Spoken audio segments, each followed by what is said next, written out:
بات یہ نہیں ہے وہ لوگ اچھے نہیں ہیں امی، شائستہ تائی اچھی عورت نہیں ہیں۔ آپ آپ پلیز میری بات سمجھنے کی کوشش کریں۔ وہ ہمیں خوش اور پھلتا پھولتا نہیں دیکھ سکتی۔ وہ کیا خاندان کا کوئی بھی فرد ہماری بہتری یا بھلائی میں حصے دار نہیں ہے۔ یہ سب فریب ہے، جال ہے، آپ پلیز انہیں منع کر دیں۔ لیکن صوفیہ کی زخمی آنکھیں دیکھ کر لگتا تھا گویا اس کے الفاظ نے انہیں اندر تک مایوسیوں کی اتھاہ گہرائیوں میں اتار دیا ہو۔ ایک دفعہ رشتہ دیکھنے میں کوئی قباحت نہیں، لیکن مجھے شادی نہیں کرنی امی، آپ کی ذمہ داری ہے مجھ پر۔ وجدان ابھی چھوٹا ہے، وہ اکیلا ہے، کمسن ہے، مجھے ابھی اسے اپنے پیروں پر کھڑا کرنا ہے۔ میں یوں آپ لوگوں کو چھوڑ کر اپنے لیے خوشیاں نہیں تلاش کر سکتی، میں یہ نہیں کر سکتی امی۔ اس نے ان کے پیروں کے پاس بیٹھ کر بہت بےتابی سے ان کے ہاتھ تھام لیے تھے، لیکن انہوں نے اگلے ہی پل اس سے اپنے ہاتھ چھڑائے تھے۔ اس کے ہاتھ خالی رہ گئے، کچھ ٹوٹ کر اندر ہی اندر ڈوبنے لگا۔ وجدان کی آنکھ سے ایک آنسو ٹوٹ کر گرا تھا۔ تم کیوں نہیں تلاش کر سکتی اپنی خوشیاں؟ کیا تمہارا زندگی پر کوئی حق نہیں ہے؟ وجدان یہ کبھی نہیں چاہے گا کہ اس کی پھپھو اپنی بھری جوانی اس کی جوانی سنوارنے کے لیے صرف کر دے۔ کیا تم ہمیں اتنا خود غرض سمجھتی ہو نازو؟ تمہیں لگتا ہے کہ ہم تمہاری خوشیوں کے درمیان آ کر انہیں تم تک آنے سے روکے ہوئے ہیں؟ کیا تمہاری نظر میں ہم دونوں کا اس قدر گرا ہوا مقام ہے؟ صوفیہ کے عجیب دل خراش لہجے میں کہی گئی باتیں اس کے اندر تک سوراخ کر گئی تھیں۔ تکلیف لمحے بھر کو اس قدر گہری ہوئی کہ اسے اپنے سینے میں واقعتاً درد محسوس ہونے لگا تھا۔ وجدان کی آنکھوں سے آنسو متواتر بہنے لگے تھے، اس کا سینہ بھی تکلیف سے درد کرنے لگا تھا۔ وہ نازنین کا حصہ تھا، اس کی تکلیف اسے اپنے اندر اترتی ہوئی محسوس ہوئی تھی، یوں گویا ایک حصے کے زخم ہونے پر جسم کا ہر حصہ محض اس حصے کی تکلیف کو محسوس کرنے پر مجبور کر دیا جاتا ہے۔ نہیں امی، اس کی بے حد پھنسی پھنسی سی آواز نکلی۔ ایسا نہیں ہے، اس نے خود کو کہتے سنا۔ وہ تھک رہی تھی، ہر ایک کو پرے دھکیلتے دھکیلتے وہ ہلکان ہونے لگی تھی۔ پھر کیسا ہے نازنین؟ ساری عمر کٹ گئی میری محض تمہاری تکلیف دیکھتے دیکھتے۔ اب میں تمہاری خوشیاں دیکھنا چاہتی ہوں، میں تمہارے لیے حریص ہو رہی ہوں، تم سمجھو میں لالچی ہو رہی ہوں، لیکن مجھے اس پر کوئی شرمندگی نہیں۔ زندگی پر تمہارا بھی اتنا ہی حق ہے جتنا کسی بھی دوسرے انسان کا ہو سکتا ہے۔ مجھے تمہارے باپ کو بھی منہ دکھانا ہے بیٹا۔ تمہیں بیاہے بغیر اگر میں مر گئی تو شاید کبھی سکون کی قبر میں نہیں لیٹ پاؤں گی۔ وہ رو رہی تھیں۔ اس نے نفی میں سر ہلا کر انہیں مزید کچھ بھی تکلیف دہ کہنے سے روکا۔ سینے میں ہوتا درد اب کے ہر رگ میں خون کی گردش کے ساتھ بہنے لگا تھا۔ وجدان نے اپنا ماتھا دروازے سے ٹکایا اور بے آواز روئے گیا۔ بس اس ایک رشتے کے لیے ہاں کہہ دو نازنین، میں اب تم پر مزید کوئی بوجھ نہیں ڈالنا چاہتی، میں اس تکلیف کے ساتھ نہیں مرنا چاہتی۔ اسی پہل وجدان پلٹ کر اپنے کمرے میں چلا آیا تھا، پھر خاموشی سے اپنے بستر پر لیٹ گیا۔ اس نے اپنی دونوں ٹانگیں سمیٹ کر سینے سے لگا لی تھیں۔ ہچکیوں کو بمشکل قابو کرتا وہ تکلیف کی سب سے گہری کھائی میں سانس لے رہا تھا۔ پھپھو اس کی وجہ سے اپنی زندگی سے محروم رہی تھیں، پھپھو اس کی وجہ سے اپنی زندگی نہیں جینا چاہتی تھیں، پھپھو اس کی وجہ سے۔ لیکن اب ہر سوچ آنسوؤں کی نمی سے دھندلاتی جا رہی تھی۔ ساتھ کمرے میں وہ اب تک خالی خالی نگاہوں سے صوفیہ کا گیلا چہرہ تک رہی تھی، پھر آہستہ سے اٹھ کھڑی ہوئی۔ میں آپ کو صبح جواب دیتی ہوں امی، پلیز اس وقت مجھے اکیلا چھوڑ دیں۔ اس کی آواز پر وہ بھی آہستگی سے اٹھ کر کمرے سے باہر کی جانب بڑھ گئی تھی۔ وہ بے دم سی ہو کر بے ساختہ بیڈ کے ساتھ گر سی گئی۔ آنسو ٹپ ٹپ بہہ کر ٹائلز پر گرنے لگے تھے۔ اس گھر میں موجود تینوں نفوس گہری تکلیف میں تھے۔ وہ تینوں ایک دوسرے کے لیے زندہ تھے، لیکن پھر کہیں اندر وہ آہستہ آہستہ ایک دوسرے کے لیے مر رہے تھے۔ وجدان نے پاؤں سمیٹ کر اب تک سینے سے لگا رکھے تھے۔ صوفیہ برآمدے میں لگے تھک پر بیٹھی بلند آواز سے رو رہی تھیں، اور وہ اس کے محض آنسو گر رہے تھے، اس کے محض آنسو ہی گرتے تھے۔ اتنے سالوں سے روتے ہوئے اس نے خود کو اس انداز سے ٹرین کیا تھا کہ کبھی اس کی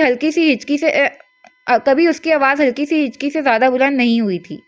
ٹھنڈے ٹائلز پر بیٹھی وہ بھی کہیں اندر تک ٹھنڈی ہوتی جا رہی تھی، کیونکہ سب کچھ ایک بار پھر وہیں سے گھوم رہا تھا جہاں سے چلا تھا، اور اسے آنے والی ہر ساتھ خوفزدہ کر رہی تھی۔ وہ گاڑی میں آ کر بیٹھا تو چند پل خالی خالی نگاہوں سے اسٹیئرنگ کو دیکھے گیا۔ اس کے کان میں باریک سا کمیونیکیٹر لگا ہوا تھا، چونکہ وہ خاکستری رنگ کا تھا تو اندازہ نہ ہوتا تھا کہ کوئی آلہ بھی اس کے کان میں لگا ہوا ہے۔ وہ ایک بے حد حساس مائکرو فون سے آراستہ کمیونیکیٹر تھا۔ اس کا ایک حصہ سارنگ کے کان میں لگا تھا، اور یقیناً وہ نازنین کے ساتھ ہوئی ساری گفتگو بآسانی سنتا رہا تھا۔ وہ اس قدر بدگمان کیوں لگ رہی ہیں؟ سارنگ اس کے کان میں بولا تھا۔ اس نے گہرا سانس لے کر پٹی بندے ہاتھ کو الٹ پلٹ کر دیکھا، پھر کندھے اچکائے۔ وہ غلط فہمی کا شکار ہیں۔ انہیں لگتا ہے کہ شاید مجھے ان کے رشتہ داروں نے بھیجا ہے تاکہ انہیں رضا کی بارات میں قائل کر کے لے جا سکوں۔ یقیناً مہندی والے دن کچھ ایسا ہوا ہے جو میری نظروں سے چوک گیا ہے۔ کیا مطلب؟ مطلب سیدھا سا ہے، کوئی انہیں اپنے مفاد کے لیے استعمال کرنا چاہتا ہے جس سے وہ بخوبی واقف ہیں۔ اب جبکہ وہ اس بات سے واقف ہیں تو وہ ہر ایک کو شک کی نگاہ سے دیکھ رہی ہیں، دوسرے معنوں میں کانشیس ہیں۔ پھر اب سارنگ کی سوالیہ سی آواز اس کے کمیونیکیٹر میں ایک بار پھر سے گونجی تھی۔ اب یہ کہ میرا زخم بیکار جا چکا ہے۔ کوئی دوسرا راستہ ہے ان تک پہنچنے کا؟ راستہ تو ہمیشہ ہوتا ہے، بس ہمیں دیر سے نظر آتا ہے۔ کیا کرنا چاہتے ہو؟ اس کے استفسار پر وہ کافی دیر تک خاموشی سے لب سکیڑے بیٹھا رہا، آنکھیں چھوٹی کیے وہ اس کے ہر رویے کا ایک بار پھر سے تجزیہ کر رہا تھا۔ وہ اس برآمدے میں بیٹھے زخمی سے معصوم حرم سے قدرے مختلف لگ رہا تھا، ایک دم گہرا اور سنجیدہ سا۔ تم نے اس کی ہسٹری شیٹ نکالی تھی، کیا کچھ ملا وہاں سے؟ کچھ خاص نہیں، بس یہی ملا کہ وہ پہلے اپنے دادا کے گھر میں رہا کرتے تھے، لیکن پھر کچھ وجوہات کی وجہ سے، اب مجھے وجوہات نہیں پتہ ہیں، اور جن لوگوں سے میں نے معلومات اکٹھی کی ہیں انہیں بھی وجوہات کے بارے میں علم نہیں تھا۔ شاید کوئی بہت اندر کی بات ہے۔ خیر، وہ پھر وہاں سے اس محلے میں آ کر رہنے لگے تھے۔ وہ تقریباً 18 سال سے اسی محلے میں رہائش پذیر ہیں۔ وہ شاید کسی پرچے سے ساری معلومات پڑھ کر اسے سنا رہا تھا۔ وہ نچلا لب دبائے سوچتی نگاہوں سے سامنے لگے شیشے سے باہر تک رہا تھا۔ کچھ اور تو کچھ، ارے ہاں، اسے جیسے یکدم ہی کوئی بے حد دلچسپ معلومات یاد آئی تھیں۔ اس نے اگنیشن میں چابی گھمائی۔ وہ کافی عرصے تک ماہر نفسیات سے سیشنز لیتی رہی ہیں۔ چابی گھماتا اس کا ہاتھ اگلے ہی پل تھم گیا تھا، آئیبرو بے ساختہ اوپر کو اٹھے اور آنکھوں میں گہری حیرت نے سر اٹھایا۔ اچھا، سٹرینج، کون سے سائیکیٹرسٹ کے پاس، اور سیشنز کس حوالے سے لیے انہوں نے؟ میں نے اس ماہر نفسیات کی بابت جاننے کی کوشش کی تو پتہ چلا وہ عرصہ دراز سے پاکستان چھوڑ کر اسکاٹ لینڈ شفٹ ہو چکے ہیں، اور جہاں تک بات سیشنز کی ہے تو انہیں شاید PTSD تھا، وہ تھیراپی سیشنز لیا کرتی تھیں۔ PTSD؟ اس نے ناسمجھی سے دہرایا۔ کیا یہ معلوم ہوا کہ کس قسم کے ٹراما کا شکار رہی تھی وہ؟ نہیں۔ دوسری جانب سے سارنگ کی پھیکی سی آواز ابھری تھی۔ اس بارے میں مجھے کچھ نہیں ملا، اس بارے میں صرف ہمیں وہ خود یا پھر ان سے کوئی جڑا قریبی شخص ہی بتا سکتا ہے۔ لیکن تم کیا کرو گے اس بارے میں جان کر؟ میرے لیے ان کی نفسیاتی حالت سمجھنا بہت ضروری ہے، نہیں تو میں انہیں اپروچ نہیں کر سکوں گا۔ وہ خول میں قید ہیں، مجھے انہیں بچانے کے لیے اس خول کو توڑنا ہی پڑے گا۔ خیر، یہ بتاؤ، زیرو کے حوالے سے کچھ خبر ملی؟ سارنگ نے ایک بار پھر سے گہرا سانس لیا تھا۔ نہیں، وہ بالکل خاموش ہے، اور مجھے بالکل بھی اچھی فیلنگ نہیں آ رہی ہے حرم۔ کہیں کسی بلڈنگ سے کھڑا ہو کر وہ انہیں گولیوں سے بھون دے گا تو ہم کیا کر لیں گے؟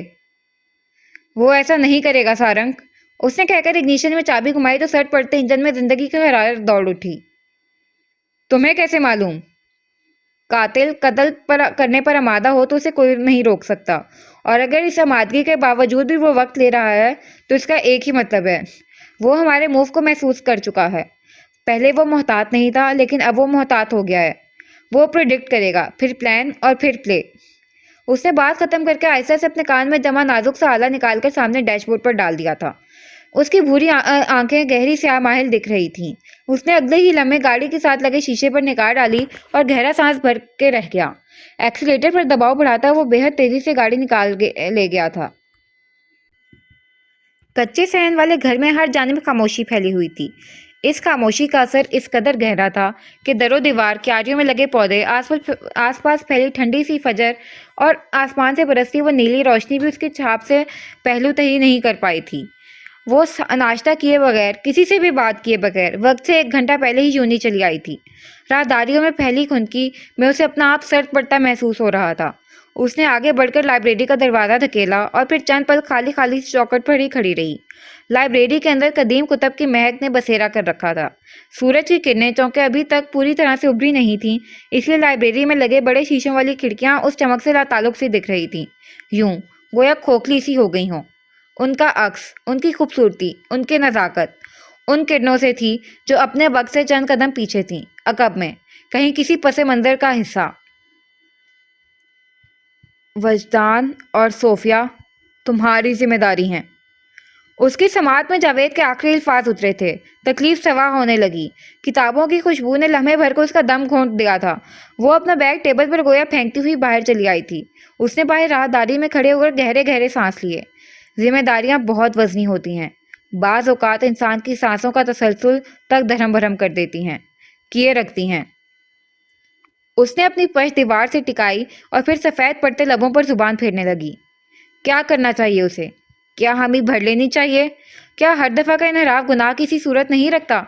کیا والدین کی تکلیف کا باعث بننے کا کوئی خمیازہ نہیں بھگتنا پڑتا؟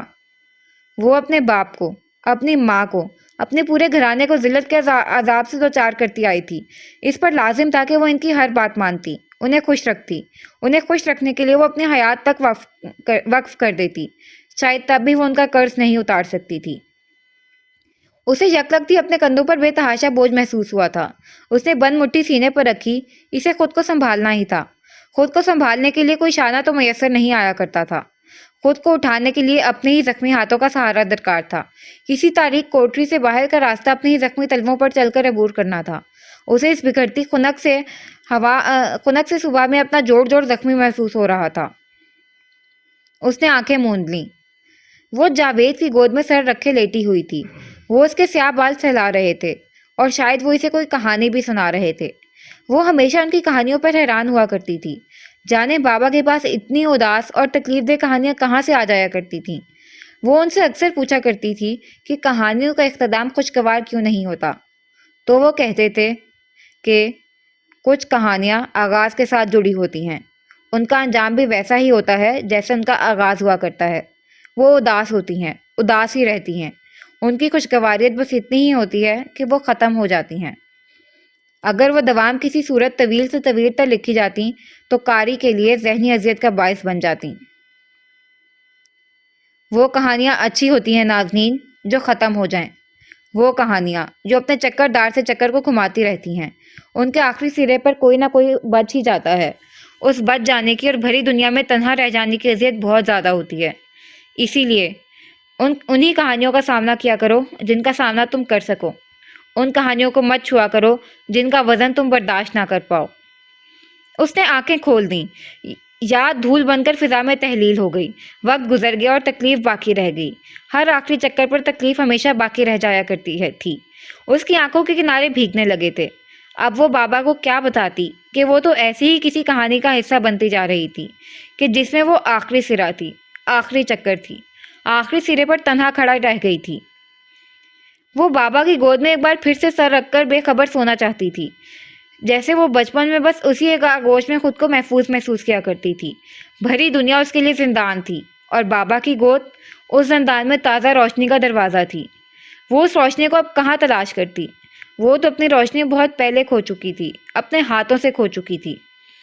یکایک اسے محسوس ہوا جیسے کوئی اسے دیکھ رہا ہے۔ یہ اس ہفتے میں کوئی تیسری بار محسوس ہو رہا تھا اسے۔ صبح کے اس پہر یونیورسٹی میں کوئی بھی موجود نہیں تھا۔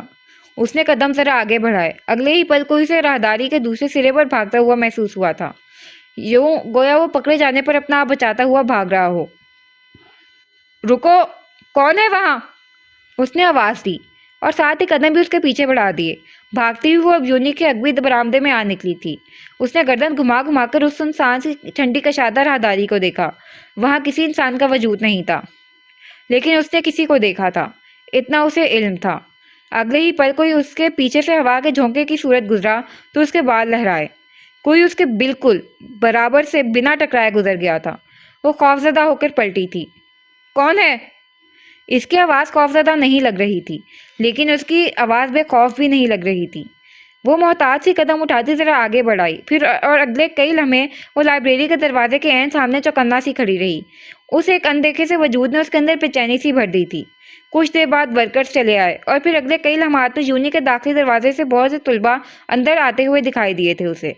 اس نے سکون کا سانس خارج کیا اور پھر کام کی جانب متوجہ ہو گئی۔ لائبریری میں اگلے کئی گھنٹوں تک اب اسے کتب کو اپنے متعلقہ شیلف تک پہنچانا تھا۔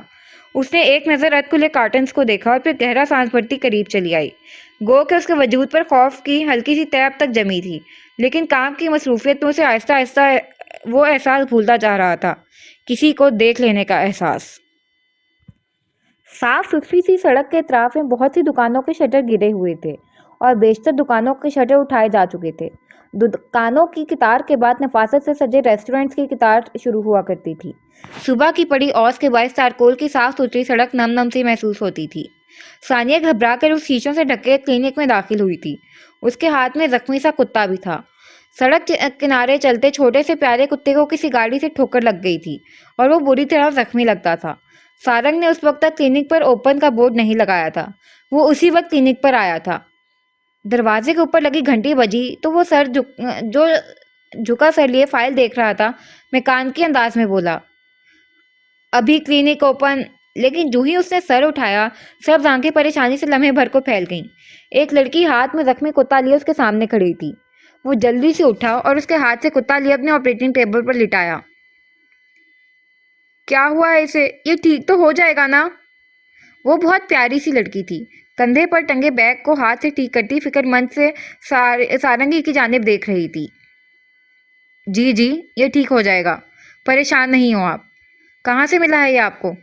یوں لگ رہا ہے جیسے کسی گاڑی سے بری طرح ٹکرا کر گرا ہے یہ۔ اس نے بغور کتے کا معائنہ کرتے ہوئے اس کے زخمی پیر پر پٹی باندھنے سے قبل دوائی لگائی تھی۔ کتا بنا کسی پس و پیش کے پڑا رہا۔ شاید وہ درد کی شدت سے بے ہوش ہو گیا تھا۔ ساتھ کھڑی لڑکی گردن پریشانی سے جھکائے اب کے کتے کو ہی دیکھ رہی تھی۔ سارنگ نے ایک نگاہ اس پر ڈالی اور ہولے سے مسکرا دیا۔ یہ ٹھیک تو ہو جائے گا نا؟ پچھلا سوال ایک بار پھر سے دہرایا تھا اس نے۔ سارنگ نے سر اس بات میں ہلایا اور پھر کتے کو بہت احتیاط سے اٹھا کر ایک خالی سے شیشے کے بلاک میں رکھ دیا۔ وہ اب مدھم سانسیں لیتا دوائیوں کے زیر اثر سویا ہوا لگ رہا تھا۔ بہت شکریہ ڈاکٹر۔ ثانیہ یکدم رکی تو وہ مسکرایا۔ سارنگ بدر۔ اوہ، اس کی بکھلاہٹ اب قدرے کم ہو گئی تھی۔ وہ یقیناً کتے کو زخمی دیکھ کر بکھلا گئی تھی، لیکن اب اس کا اعتماد آہستہ آہستہ بحال ہو رہا تھا۔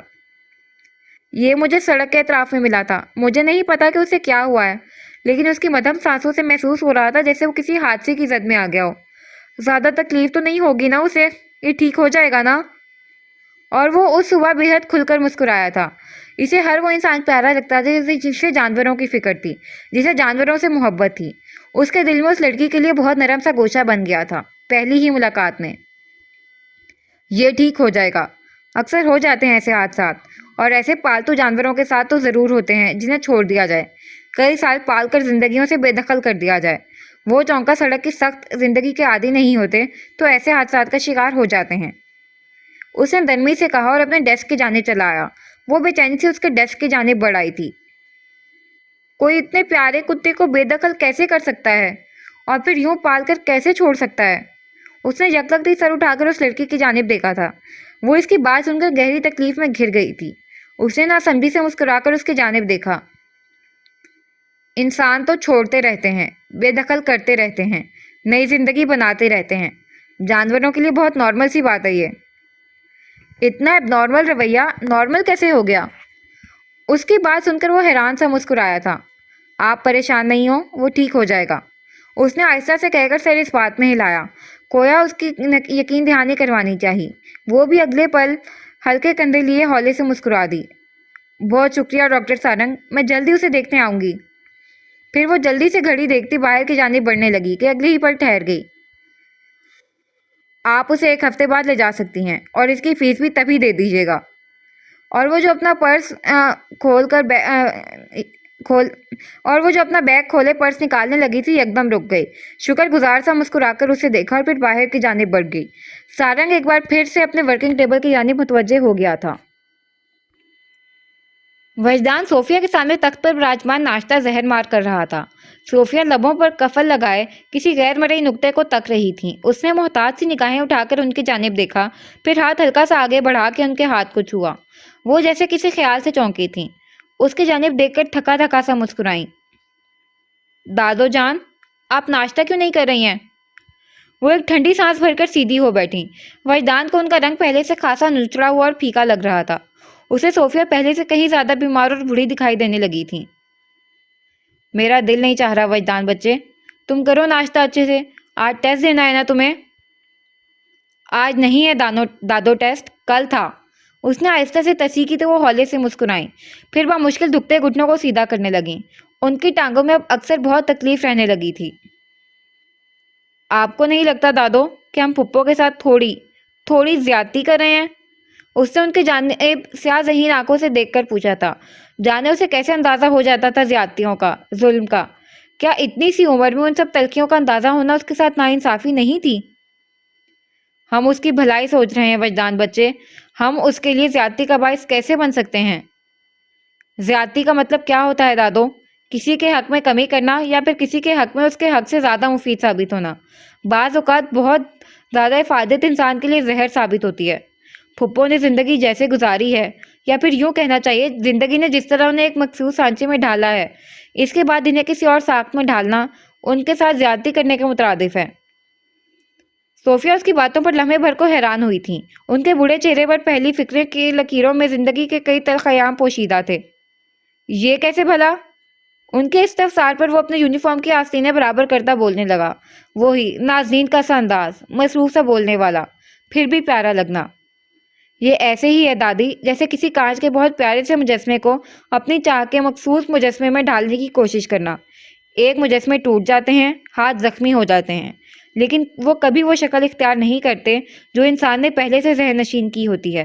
ایسے مجسموں کو قبول کرنا ہوتا ہے، ان کی کمزوریوں اور سیاہیوں کے ساتھ۔ وہ آخر میں ہلکا سا مسکرایا تھا۔ صوفیہ کی آنکھیں بھیگنے لگی تھیں،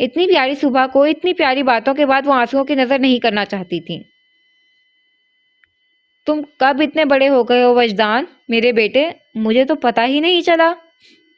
لیکن مجھے اچھے سے پتہ چلا ہے دادی، میں نے بہت مشکل سے برداشت کی ہیں آپ کی کہانیاں۔ اور وہ جو دوپٹے سے آنکھیں رگڑ رہی تھی ایک دم ہنس پڑیں۔ ان کے چہرے پر ہنسی دیکھ کر وجدان انصاری کے اوپر سے ایک بوجھ ہٹا تھا۔ وہ اٹھ کر ان کے قریب ہوا، پھر انہیں اپنے ساتھ لگایا۔ ہم پھپھو کے ساتھ زیادتی نہیں کریں گے دادی، ہمیں ان کی تکلیف نہیں خوشی عزیز ہے۔ وہ جو بھی کرنا چاہتی ہیں ہم انہیں کرنے دیں گے، بس چند سالوں کی بات ہے۔ میں ڈاکٹر بن جاؤں گا تو انہیں ایک لمحے کے لیے بھی کام نہیں کرنے دوں گا۔ ہم بہت دھوم دھام سے شادی کریں گے ان کی۔ اب آپ نے پریشان نہیں ہونا ہے دادو، اور کوئی اچھی سی کہانی سوچ رکھیں۔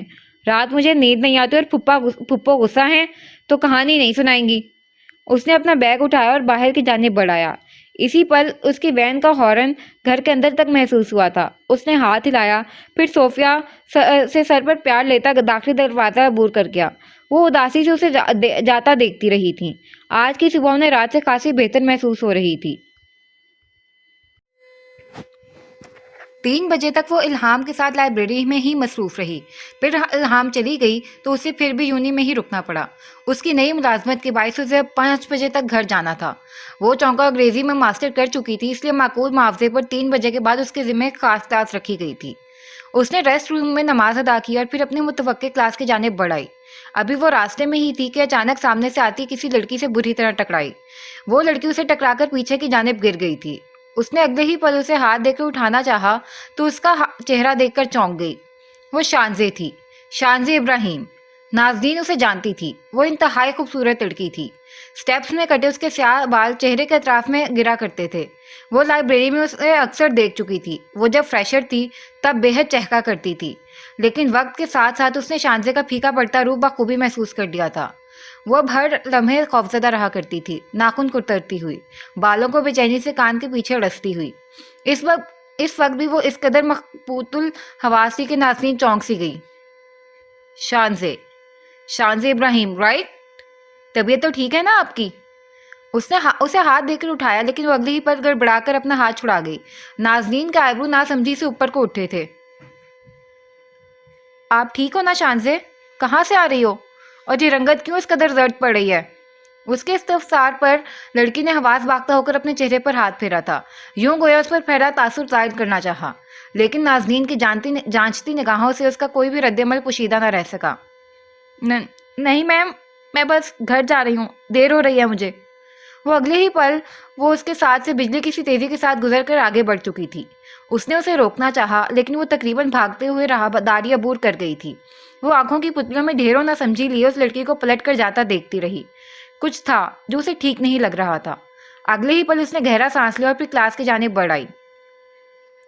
تقریباً 5 بجے وہ فارغ ہوئی تھی۔ کلاس سے طلباء اسے سلام کہتے ہوئے باہر نکلتے جا رہے تھے۔ وہ بھی سر کے خم سے جواب دیتی اپنا بیگ اور کتابیں سمیٹ کر ہاتھ میں لیے جانے کے لیے تیار لگ رہی تھی۔ اس نے بھی طلباء کے ساتھ ہی قدم باہر کی جانب بڑھائے اور جو ہی آگے بڑھنے لگی تو اگلی ہی پل حیران سی ٹھہر گئی۔ وہ ایک مضبوط سے ستون کا سہارا لیے کھڑا تھا، جینز پر ٹرٹل نیک سویٹر زیب تن کیے، ہلکی سی ٹھنڈ کے باعث گہرے رنگ کی جیکٹ پہنے۔ اس نے اس کی جانب دیکھا تو ابرو تن گئے، نگاہیں بے تاثر ہو گئیں۔ 5 بجے کا موسم بہت خوشگوار ہو رہا تھا، ہر جانب سرمئی سا اندھیرا تحلیل تھا اور خنک سی ہوا میں گیلی مٹی کی خوشبو و خوبی محسوس ہو رہی تھی۔ حرم نے اسے دروازے میں سادہ دیکھا تو سیدھا کھڑا ہو گیا، لاپرواہی تھم گئی۔ اس نے اگلے ہی لمحے لبوں پر زبان پھیری اور جیسے ہی وہ بات کرنے آگے بڑھا، نازنین ایڑیوں پر گھوم کر آگے بڑھ چکی تھی۔ وہ اس کے پیچھے تیزی سے لپکا تھا۔ تم یہاں کیا کر رہے ہو؟ آپ سے ملنے آیا ہوں۔ وہ بے ساختہ رکی تو اسے بھی رکنا پڑا۔ کتابوں کو سینے سے لگائے، دائیں کندھے پر پرس ٹانگے، سیاہ بالوں کو ہاف باندھے، اس ایک لچکتی لٹ سے بے خبر۔ حرم کے ذہن سے الفاظ محو ہونے لگے تھے، ساری ترتیب گڈمڈ ہو رہی تھی۔ سیاہ آنکھوں کو دیکھ کر خود پر قابو رکھنے کے سارے ارادے ہوا ہوتے ہوئے محسوس ہوئے تھے اسے۔ لیکن مجھے تم سے کوئی بات نہیں کرنی ہے، اس لیے بغیر کسی بدمزگی کے ابھی پلٹ جاؤ۔ وہ سخت لہجے میں کہہ کر آگے بڑھی تو اس نے بھی قدم ایک بار پھر سے اس کے ہم آہنگ کر لیے۔ خنک ہوا کا تیز جھونکا ان دونوں کو چھو کر گزر گیا تھا۔ راہداری سنسان تھی اور وہ دونوں اجنبیوں کی مانند سرمئی سے اندھیرے کو نظر انداز کیے تناؤ کے زیر اثر لگ رہے تھے۔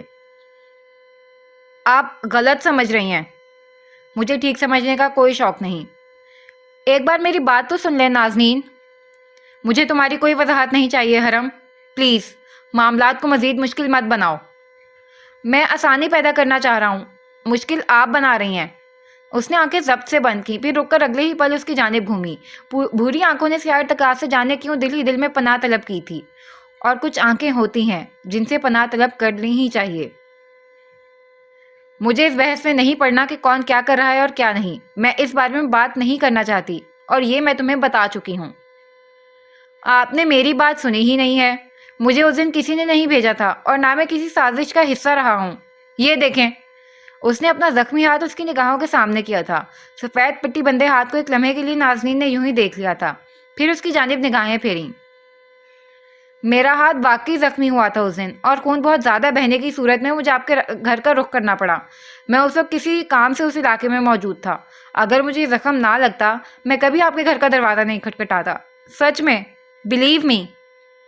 وہ چند لمحے خاموشی سے اسے دیکھی گئی، پھر یکلخت اسے جواب دیے بغیر آگے بڑھ گئی۔ وہ بے ساختہ ہی اس کے پیچھے آیا تھا۔ میں نے تمہاری جانب کی وضاحت سن لی، اس لیے اب میرا پیچھا چھوڑ دو۔